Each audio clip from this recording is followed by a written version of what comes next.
Hi guys, welcome back again. और आज हम लोग पढ़ने वाले हैं वर्टेब्रल कॉलम की जो एनाटॉमी होती है, रेडियोग्राफिक एनाटॉमी, जो अपने को एग्ज़ाम में लिखनी होती है, उसके बारे में हम लोग डिस्कशन करेंगे। तो स्टार्ट करते हैं। वर्टेब्रल कॉलम में मैनी इर्रेगुलर बोन्स कंटेन होती हैं जो स्कल के बेस से स्टार्ट होकर के पेल्विक रीजन के कॉक्सी पर एंड होती है। तो स्कल के बेस से सर्वाइकल वर्टिब्रा स्टार्ट होती हैं और लास्ट में कॉक्सी सेक्रम वाले एरिया पे, सेक्रम और कॉक्सी सबसे लास्ट उस वाले एरिया पे एंड होती हैं। ठीक है, पेल्विक एरिया पे। स्कल के ऑक्सीपिटल बोन में फोरामन प्रेजेंट होता है, फोरामन मैग्नम जिसको बोलते हैं, जिससे ब्रेन से अराइज हुई स्पाइनल कोड डाउनवर्ड एक्सटेंड होकर स्पाइनल कैनाल या फिर उसको बोलते हैं वर्टिब्रल कैनाल के थ्रू नीचे एक्सटेंड होती है। तो स्कल की बेस जो ऑक्सीपिटल बोन है वहाँ से फोरामन है, फोरामन से स्टार्ट होती हैं वर्टिब्रा। और इसके अलावा ब्रेन से जितनी भी स्पाइनल नर्व्स हैं, स्पाइनल कोड हैं, वो अराइज होंगे और वो नीचे डाउनवर्ड जाएंगे स्पाइनल कोड से होती हुई, स्पाइनल कोड वर्टिब्रल कैनाल, ठीक है, वहाँ तक एक्सटेंड होंगे नीचे तक। चाइल्ड में 33 वर्टिब्रा कंटेन होती हैं जबकि एडल्ट में 26 ही होती हैं। 23 वो वाली जो हो जाएंगी, जैसे सेकेरम में 5 होती हैं, जैसे बच्चे के अंदर तो 5 होंगी, वो अलग अलग होंगी लेकिन फ्यूज हो जाएंगे एडल्ट के अंदर। तो 5 सेक्रम वाले 1 हो जाएगी, 4 कोक्सी वाली 1 हो जाएगी। तो ये 5 और 4 9 वाला डिफरेंस जो है वो अडल्ट और बच्चे के अंदर देखने को अपने को मिलता है। ठीक है, तो चाइल्ड में 33 अलग अलग, अडल्ट में 26। सर्वाइकल जिसमें 7, थोरेसिक 12, लंबर 5, सेक्रम 1, कोक्सी 1, 12 7 19, 19 और 5 24, 25 26। जबकि उसके अंदर सर्वाइकल, बच्चे के अंदर सर्वाइकल 7, सर्वाइकल के बाद में 12 थोरेसिक, 5 लंबर, 5 सेक्रम और 4 कोक्सी, 12 7 19, 5 24, 29, 29 और 4 33। तो 33 इसमें हो गई। वर्टिब्रल कॉलम में कर्वेचर भी पाए जाते हैं जो अल्टरनेट होंगे। सर्वाइकल में कॉनकेव होता है, थोरेसिक में कॉन्वेक्स होता है, लंबर में कॉनकेव होता है, सेक्रम में कॉन्वेक्स होता है। इस वाले पार्ट को कॉन्वेक्स बोलते हैं और ये वाला जो पार्ट है जो ऊपरी सतह है वो कॉन्वेक्स है, और ये वाला जो पार्ट है जो जिसमें गड्ढा है उसको बोलते हैं कॉनकेव। तो इसने बताया है कि वर्टिब्रल कॉलम में कर्वेचर है अल्टरनेट में, एक में सर्वाइकल में अगर कॉनकेव है तो थोरेक्स में कॉन्वेक्स मिलेगा। तो सर्वाइकल ऐसे स्टार्ट हो रही है, ऐसे, ये सर्वाइकल है, फिर ऐसे, फिर ऐसे, ठीक है। तो ये सर्वाइकल और फिर यहाँ पे लंबर, थोरेसिक, यहाँ पे थोरेसिक, फिर लंबर, इस टाइप से। तो अल्टरनेट में कर्वेचर पाए जाएंगे। फर्स्ट प्राइमरी कर्वेचर थोरेसिक में पाया जाता है, फिर सेकंड प्राइमरी कर्वेचर सैक्रल में पाया जाता है। आपको सर्वाइकल छोड़ देनी, लंबर छोड़ देनी, सीधा जाना है फर्स्ट प्राइमरी कर्वेचर के लिए थोरेसिक के पास, थोरेसिक के बाद में लंबर को छोड़ना है, सैक्रल में जाना है second primary curvature. First compensatory curvature पाया जाता है सर्वाइकल के अंदर, सेकंड कंपनसेटरी कर्वेचर जो पाया जाता है वो लंबर में पाया जाता है। ठीक है, तो ये कर्वेचर हो गए, इनके नाम मतलब कहाँ कहाँ पाए जाते हैं, प्राइमरी और कंपनसेटरी। अगर कर्वेचर मोर हो जाए, मोर का मतलब ज़्यादा ही कर्व बन जाए, ठीक है, तो उसको अलग अलग नामों से हम मतलब डिफाइन करेंगे। जैसे अगर कर्वेचर थोरेसिक रीजन का एक्सर्टेड हो गया तो उसको काइफोसिस बोल देंगे, और अगर लंबर रीजन का हो गया तो उसको लॉर्डोसिस कहा जाएगा। ठीक है, तो एबनॉर्मेलिटीज़ अगर ज़्यादा है तो काइफोसिस थोरेसिक रीजन के लिए और लंबर के लिए लॉर्डोसिस इस्तेमाल करेंगे, ये टर्म्स हैं। फीचर्स ऑफ वर्टिब्रल कॉलम, क्या क्या फीचर होते हैं वर्टिब्रल कॉलम के। ऑल वर्टिब्रा को लगभग कॉमन स्ट्रक्चर है, मतलब सारी लगभग सेम स्ट्रक्चर ही होती हैं। सर्वाइकल में थोड़ा डिफरेंस पाया जाता है, ठीक है, वो अलग होती हैं थोड़ी सी, बाकी लगभग की सेम ही होती है एनाटॉमी। जिसमें एंटीरियर पार्ट में वर्टिब्रल बॉडी व पोस्टीरियर पार्ट में वर्टिब्रल आर्च पाया जाता है। देखो ये है वर्टिब्रल बॉडी और इसके पीछे वाला जितना भी एरिया है ये है वर्टिब्रल आर्च। ठीक है, तो ये एंटीरियर साइड होगा, ये पोस्टीरियर साइड होगा, स्पाइनस प्रोसेस जिस साइड में पाया जाता है। ईच वर्टिब्रा 3 जॉइंट भी बनाती है। एक जो इंटरवर्टिब्रल होगा, है ना, इंटरवर्टिब्रल जॉइंट किस किस के बीच में होगा, दोनों वर्टिब्रा के बीच में होगा, ऊपर वाले और नीचे वाले के बीच में, तथा 2 फेसेट जॉइंट जो पोस्टीरियर साइड प्रेजेंट होंगे। फेसेट जॉइंट कहाँ पे होंगे? पोस्टीरियर यानी पीछे की साइड में होंगे। इसको समझेंगे अभी अपन। देखो ये जो स्ट्रक्चर दिख रही है ये है स्पाइनस प्रोसेस। ये स्ट्रक्चर है सुपीरियर आर्टिकुलर सरफेस और ये है इन्फीरियर आर्टिकुलर। तो दो तीन ऐसे ही बनानी है अपने को, तीन पंख टाइप बनाने इसमें। ऊपर वाली सुपीरियर आर्टिकुलर सरफेस, नीचे वाली इन्फीरियर, और ये स्पाइनस प्रोसेस बनाना अपने को। बीच में ये वाला बॉडी वाला पार्ट हो जाएगा। यहाँ से ये अपने को थोड़ा दिख नहीं रहा क्योंकि हालांकि ऐसे राइज होता है, ऐसे ये ट्रांसवर्स प्रोसेस है वो बाहर निकला रहता है, जैसे रिब्स अटैच रहती हैं। तो ये ट्रांसवर्स प्रोसेस जो है ये बाहर निकला होता है, दोनों साइड एक एक होते हैं, उस साइड भी होगा और इस साइड भी है। तो ये ट्रांसवर्स प्रोसेस पाए जाते हैं। ये जो ट्रांसवर्स प्रोसेस और ये सुपीरियर और इन्फीरियर आर्टिकुलर सरफेस के बीच वाला एरिया इसको लेमिना बोलते हैं, है ना, जहाँ से ये ट्रांसवर्स प्रोसेस और ये इन्फीरियर आर्टिकुलर सरफेस अटैच होती हैं, उस वाले एरिया को लेमिना बोलते हैं। इसके अलावा इसमें आर्टिकुलेशन फॉर इंटरवर्टिब्रल डिस्क, है ना, इसके ऊपर इंटरवर्टिब्रल डिस्क लगी रहेगी, फिर उसके ऊपर एक और सेकंड वर्टिब्रा आ जाएगी इसके ऊपर, तो बीच में वो सरफेस आ गई। ओके, उसके अलावा इसमें कुछ नहीं रहा, ठीक है। ये देखो लेमिना के बारे में मैं बता रहा था आपको, ये वाला एरिया, ये स्पाइनस प्रोसेस, ये ट्रांसवर्स प्रोसेस है। उसके अलावा सुपीरियर आर्टिकुलर सरफेस है ये वाला, ये पेडिकल है। ट्रांसवर्स प्रोसेस और वर्टिब्रल बॉडी के बीच वाला एरिया पेडिकल कहलाता है। ये वर्टिब्रल बॉडी है, ये ट्रांसवर्स प्रोसेस है, इसके बीच वाला एरिया पेडिकल कहलाता है। फिर वर्टिब्रल फोरामेन, जिसके अंदर से वर्टिब्रल कैनाल नर्व्स जो होती हैं, वर्टिब्रल फोरामेन, है ना, इससे पास होती हैं वो, इनके बीच से। ओके, तो हम देख रहे थे करेक्टरिस्टिक फीचर्स। तो सबसे पहले बॉडी ब्रॉड है, एंटीरियर पार्ट है जो वेट बियरिंग होता है ना, ब्रॉड पार्ट होता है, आपको बताया था एंटीरियरली प्रेजेंट होता है अभी। इन्फीरियर सुपीरियर सरफेस फ्लैट होती है ताकि इंटरवर्टिब्रल डिस्क से जॉइंट हो सके, यानी ऊपर वाला एरिया और नीचे सुपीरियर वाला एरिया दोनों जो होते हैं वो फ्लैट होते हैं। फिर आता है वर्टिब्रल आर्च, पोस्टीरियर व लैटरल एस्पेक्ट बनाती है। इसी तरफ एक होल प्रेजेंट होता है, उसको वर्टिब्रल फोरामेन कहता है, इसी से स्पाइनल कॉर्ड पास होगी। तो वर्टिब्रल आर्च पोस्टीरियर है, लेटरल है ना, होल प्रेजेंट है, फोरामेन कहा जाता है, जाति से स्पाइनल कॉर्ड। वर्टिब्रल आर्च में ही बोनी प्रोमिनेंस एरिया है। वर्टिब्रल आर्च जो होता है उसी के अंदर एक बोनी प्रोमिनेंस एरिया पाया जाता है जो मसल्स व लिगामेंट को अटैचमेंट देता है। वर्टिब्रल आर्च की तरफ ही पेडिकल्स प्रेजेंट होते हैं जो एक्सटेंड होकर लेमिना बनाते हैं। पेडिकल्स एक्सटेंड होंगे और फिर लेमिना बनाएंगे। अपन ने देखा था ना, आर्टिकुलर सरफेस थी और एक जो स्पाइनस प्रोसेस था उसके बीच वाला पार्ट था वो था लेमिना, और ये जो पेडिकल था वो ट्रांसवर्स प्रोसेस और आपकी जो बॉडी थी उसके बीच वाला पार्ट था। तो ये पेडिकल आगे एक्सटेंड हुआ था, फिर लेमिना बना था। लेमिना में पेडिकल का जंक्शन ट्रांसवर्स प्रोसेस कहलाता है, देख सकते हैं आप, यानी लेमिना और पेडिकल जहाँ से आपस में जॉइंट होते हैं वो होता है ट्रांसवर्स प्रोसेस। इसके अलावा जब दो लेमिना पोस्टीरियर कंबाइन होंगे पीछे की साइड, तो स्पाइनस प्रोसेस का फॉर्मेशन होगा। तो दो लेमिना पोस्टीरियर साइड अगर कंबाइन हो रहे हैं देन उसको बोलेंगे अपन क्या, उसको बोलेंगे अपन स्पाइनस प्रोसेस, उसका फॉर्मेशन करेंगे। अब स्पाइनस प्रोसेस क्या होता है? ईच वर्टिब्रा के पोस्टीरियर में बोनी प्रोजेक्शन होता है जो दो लेमिना के जंक्शन से फॉर्म्ड होता है। अभी बताया था कि दो लेमिना जब जॉइंट होंगे तो स्पाइनस प्रोसेस बनेगा। तो स्पाइनस प्रोसेस के बारे में बताएंगे। फिर ट्रांसवर्स प्रोसेस क्या होता है? वर्टिब्रा के लैटरल साइड प्रेजेंट होते हैं, यानी जो वर्टिब्रल कॉलम होता है उसके लैटरल साइड में प्रेजेंट होते हैं, यानी इस साइड में, ये पोस्टीरियर साइड है, ये लैटरल साइड है, ये एंटीरियर साइड होगी, ठीक है। तो इस टाइप से दो होते हैं, ये ट्रांसवर्स प्रोसेस होते हैं। थोरेसिक रीजन में रिब्स आर्टिकुलेट होती हैं। ट्रांसवर्स प्रोसेस से थोरेसिक वर्टिब्रा होती हैं, उससे रिब्स जुड़ी रहती हैं। फिर आता है पेडिकल्स। वर्टिब्रल बॉडी के साइड से दो पेडिकल अराइज होते हैं जो ट्रांसवर्स प्रोसेस बनाते हैं। वर्टिब्रल बॉडी होती है उसके साइड से पेडिकल्स अराइज होते हैं जो ट्रांसवर्स प्रोसेस बनाते हैं। अपन ने देखा था लेमिना जो होता है वो ट्रांसवर्स प्रोसेस और स्पाइनस प्रोसेस को जोड़ता है। फिर आर्टिकुलर प्रोसेस आ जाता है, तीसरा फीचर इसका।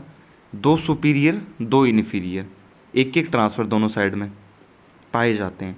सुपीरियर व इन्फीरियर वाले वर्टिब्रा को आपस में ऊपर व नीचे कनेक्ट करते हैं, ठीक है। तो ऊपर वाली को नीचे वाली के साथ में, है ना, और एक साइड में ट्रांसवर्स प्रोसेस, वो आपस में अटैचमेंट देते हैं। इंटरवर्टिब्रल फोरामेन क्या होता है?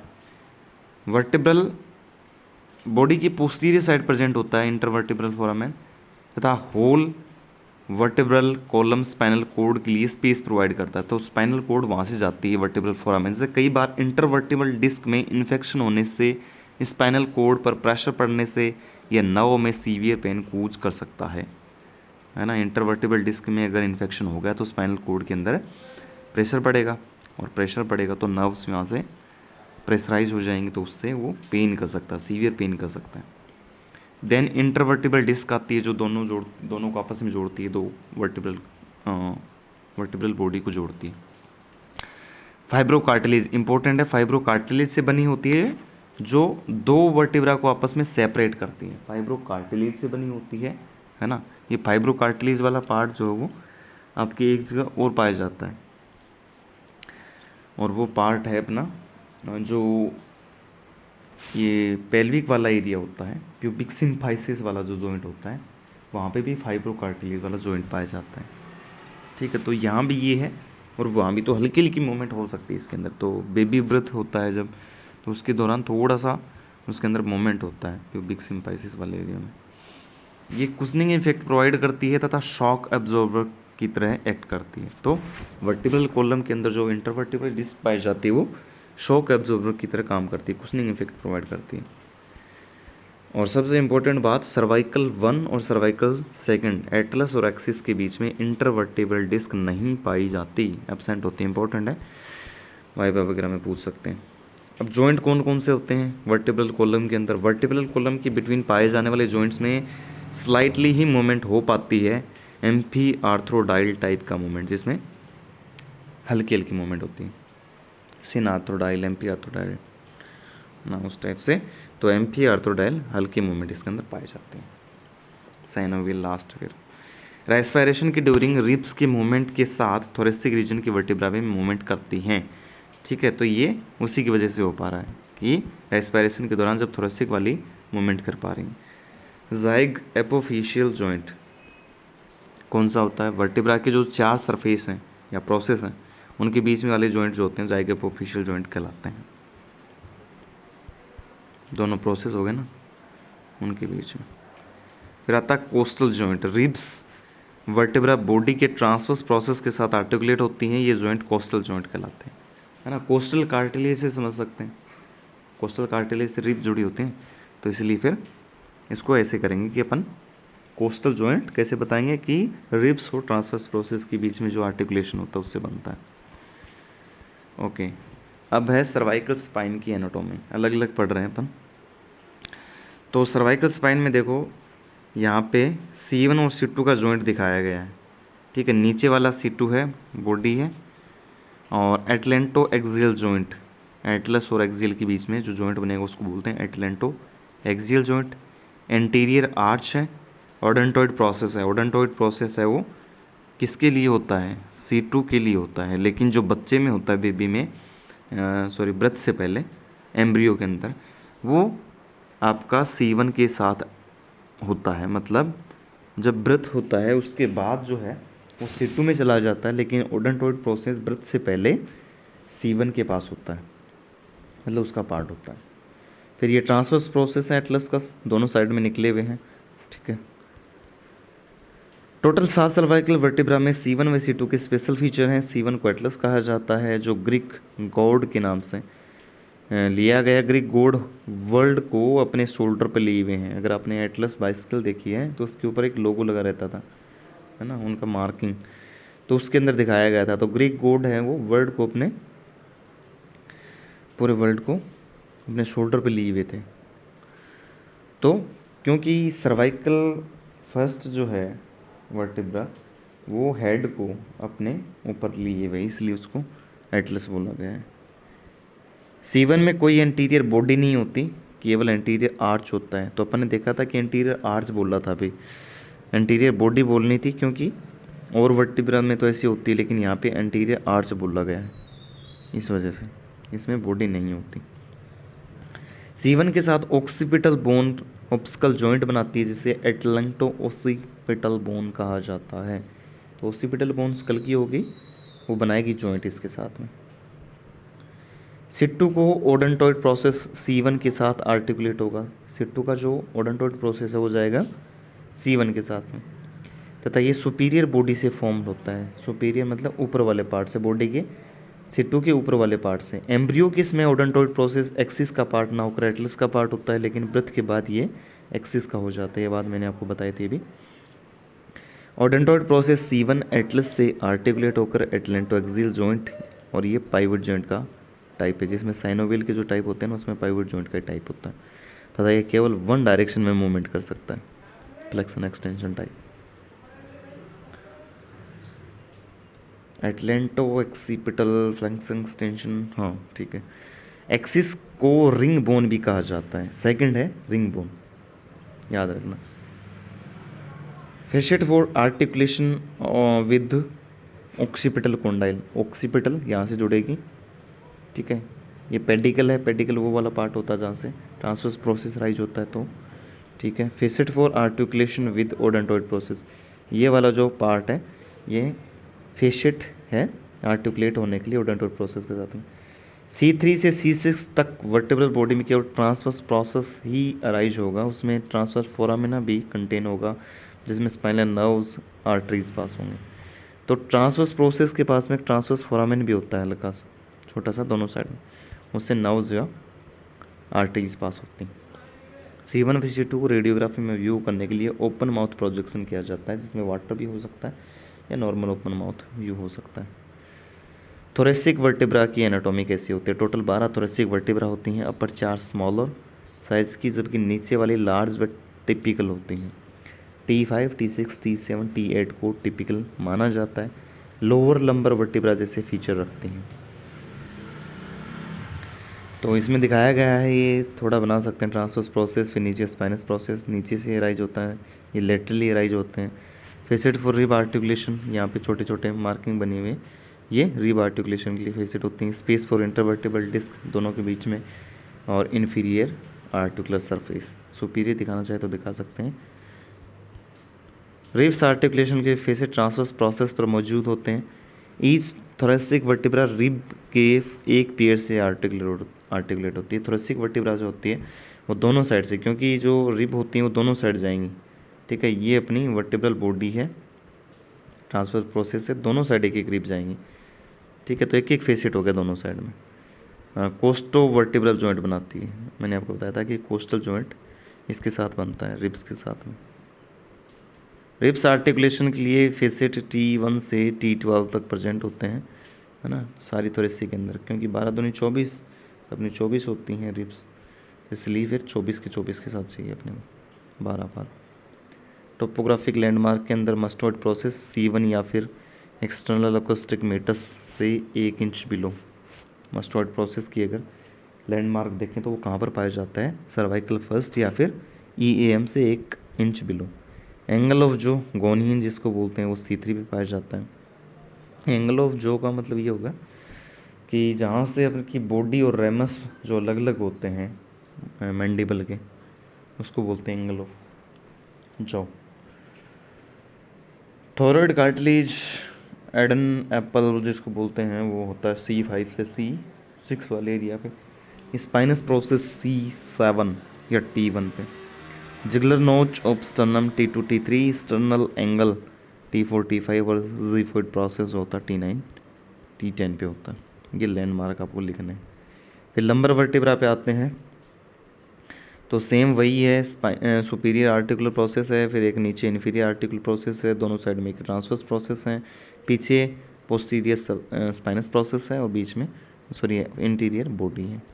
इसी हिसाब से ये जो अपन इन्फीरियर देख रहे हैं तो इस टाइप से सुपीरियर आर्टिकुलर प्रोसेस है, फेसेट है, वर्टिब्रल फोरामेन है, लेमिना है, स्पाइनस प्रोसेस है, लेमिना है, ट्रांसवर्स प्रोसेस है, पेडिकल वाला पार्ट है बॉडी ऑफ वर्टिब्रा, सुपीरियर जो अपने को दिखाया गया है। Lumbar vertebra whole vertebral body की लार्जेस्ट व वाइडेस्ट वर्टिब्रा होती हैं, क्योंकि यही मेनली वेट बेरिंग का फंक्शन करते हैं, तो सबसे ब्रॉड होती हैं, ये लार्जेस्ट होती हैं। क्योंकि मेनली वेट बेरिंग का फंक्शन करने का काम इन्हीं का होता है। इन्फीरियर साइड में पाए जाने वाले वेट बेरिंग एरिया ज़्यादा होता है क्योंकि ये ज़्यादा स्ट्रॉन्ग पाए जाते हैं। तो जैसे इन्फीरियर चलेंगे अपन किधर, कोक्सी की साइड, सेक्रम की साइड है ना, तो उधर ये ज़्यादा ब्रॉड मिलेंगे अपने को, ज़्यादा वेट बेरिंग हो जाते हैं, इसलिए ज़्यादा स्ट्रॉन्ग भी होते हैं। सबसे ज़्यादा इंजरी के चांसेस इसी के होंगे। L5 सबसे लास्ट वर्टिब्रा है, स्ट्रॉन्गेस्ट है, जिसका स्मॉल ट्रांसवर्स प्रोसेस पाया जाता है। ट्रांसवर्स प्रोसेस स्मॉल होता है उसका, क्योंकि वहाँ पे कुछ ज़्यादा अटैचमेंट की रिक्वायर्ड नहीं होती। दो पेडिकल्स के बीच वर्टिब्रल फोरामेन पाया जाता है, जो कि इंटरवर्टिब्रल फोरामेन कहलाता है, जिसका फॉर्मेशन दोनों वर्टिब्रा से होगा। ठीक है, स्पाइनल नर्व जहाँ से पास होंगे, स्पाइनल कोड जहाँ से पास होगा, हाफ पार्ट सुपीरियर पेडिकल का व हाफ पार्ट इन्फीरियर पेडिकल से मिलकर के होल फोरामेन का फॉर्मेशन होता है। इससे स्पाइनल नर्व यानी कि स्पाइनल कोड जाती है। ठीक है, तो ये उसी की बात कर रहा है, इंटरवर्टिब्रल फोरामेन की। इनके बीच ज़ाइगोपोफिशियल जॉइंट पाया जाता है, क्योंकि ईच वर्टिब्रा में 4 आर्टिकुलर सरफेस पाई जाती है। ठीक है, 4 आर्टिकुलर सरफेस होगी। पेडिकल व लेमिना से सुपीरियर व इन्फीरियर आर्टिकुलर प्रोसेस एक्सटेंड होती हैं। तो लेमिना से तो ये सुपीरियर और इन्फीरियर आर्टिकुलर प्रोसेस एक्सटेंड होती हैं। फिर सेक्रम की एनाटॉमी बात करें तो ये एनाटॉमी तब पूछी जाएगी जैसे सेक्रम का अगर अपने को रेडियोग्राफ दे दिया एग्जाम में, तो फिर लिखनी पड़ेगी अपने को सेक्रम वर्टिब्रा की anatomy. Articulate with ribs, superior part articulate होगा, सुपीरियर आर्टिकुलर प्रोसेस दोनों साइड एक एक पाया जाएगा। आर्टिकुलेशन विद कॉक्सी, सबसे नीचे वाला पार्ट, ध्यान रखना है अपेक्स नीचे की साइड प्रेजेंट होता है, ऊपर वाला जो होगा उसको बेस बोलेंगे। ये विंग होते हैं इसके। Pelvic sacral foramen, pelvic sacral foramen 8 4 के। ठीक है, फिर articulation with hip bone, side वाले जो पार्ट होते हैं वो हिप बोन से आर्टिकुलेट रहते हैं। ऊपर वाला पार्ट लंबर से, नीचे वाला कॉक्सी से, साइड वाले हिप बोन से आर्टिकुलेट रहते हैं। लंबर के इन्फीरियर प्रेजेंट होती है, एंटीरियर सरफेस कॉनकेव होती है, इस टाइप से। कॉनकेव इसको बोलते हैं, कॉन्वेक्स इसको बोलते हैं, ये वाली सरफेस। ठीक है, अडल्ट में ये 5 बॉडी से फ्यूज होकर एक बनती है। 4 सेट ऑफ सेक्रल फोरामेन पाए जाते हैं, है ना, दोनों साइड सेक्रल फोरामेन 4 सेट हैं, 8 हो गए टोटल, जो इंटरवर्टिब्रल फोरामेन के समान ही होते हैं। इनसे नर्व्स, ब्लड वेसल्स पास होते हैं। ठीक है, इसकी सुपीरियर सरफेस पर 2 आर्टिकुलर प्रोसेस पाए जाते हैं। ये प्रोसेस L5 के इन्फीरियर आर्टिकुलर प्रोसेस से आर्टिकुलेट होंगे। तो इसके तो सुपीरियर सरफेस पे 2 पाए गए हैं ना, स्पाइनस प्रोसेस की तरह ही है सुपीरियर आर्टिकुलर प्रोसेस, और लंबर का जो होगा वो इन्फीरियर पार्ट जाके अटैच होगा उससे। सेक्रम की लेटरल साइड आर्टिकुलर सरफेस पाई जाती है। ये पेल्विक की इलियम बोन से आर्टिकुलेट होकर सेक्रोइलियम जॉइंट बनाती है, सेक्रोइलियक जॉइंट सॉरी। तो ये इसका साइड से देखते हैं, तो बेस हो गया ऊपर वाला part, articular surface for ilium, apex नीचे है, फिगर है सेक्रम का। कोक्सी की एनाटॉमी देखते हैं। टेलबोन भी कहा जाता है वर्टिब्रल कॉलम का मोस्ट डिस्टल पार्ट, सबसे लास्ट पार्ट है। इसमें 4 पार्ट पाए जाते हैं, बच्चे में 4 होते हैं, अडल्ट में 1 बन जाते हैं, जो कंबाइन होकर एक बोन बनाएंगे। बॉडी में ये अलग अलग प्रेजेंट होते हैं, सॉरी बेबी में अलग अलग प्रेजेंट होते हैं। अपेक्स इन्फीरियर यानी नीचे, बेस होता है सुपीरियर ऊपर। सबसे फर्स्ट सेगमेंट में ट्रांसवर्स प्रोसेस पाया जाता है, आगे वाले में नहीं होता। कोक्सी का सुपीरियर सरफेस सेक्रम से आर्टिकुलेट होकर सेक्रोकोक्सियल जॉइंट बनाता है। तो ऊपर इसके कौन सी आ गई, ऊपर इसके आ गई सेक्रम। ठीक है, सबसे लास्ट कोक्सी। कोक्सी में इंजरी फोर्सफुली फॉलिंग या फिर सिटिंग से आती है। इंजरी हो सकती है अगर हम फोर्सफुली सिटिंग या फिर फॉल हो जाए तो। फिर ट्रांसवर्स प्रोसेस एक वाले सेगमेंट में, ऊपर वाले सेगमेंट में बताया गया था। ठीक है, सेकंड, थर्ड, फोर्थ 4 सेगमेंट है। सुपीरियर आर्टिकुलर सरफेस ऊपर पाई जाती है, एपेक्स पाया जाता है नीचे। ओके, तो ये थी वर्टिब्रल कॉलम की एनाटॉमी, रेडियोग्राफी एनाटॉमी। होपफुली आपको समझ आई होगी। अगर कुछ पूछना तो कमेंट बॉक्स में पूछ सकते हैं। वीडियो पसंद आए तो लाइक करें, चैनल को सब्सक्राइब करके सपोर्ट करें। Thank you so much.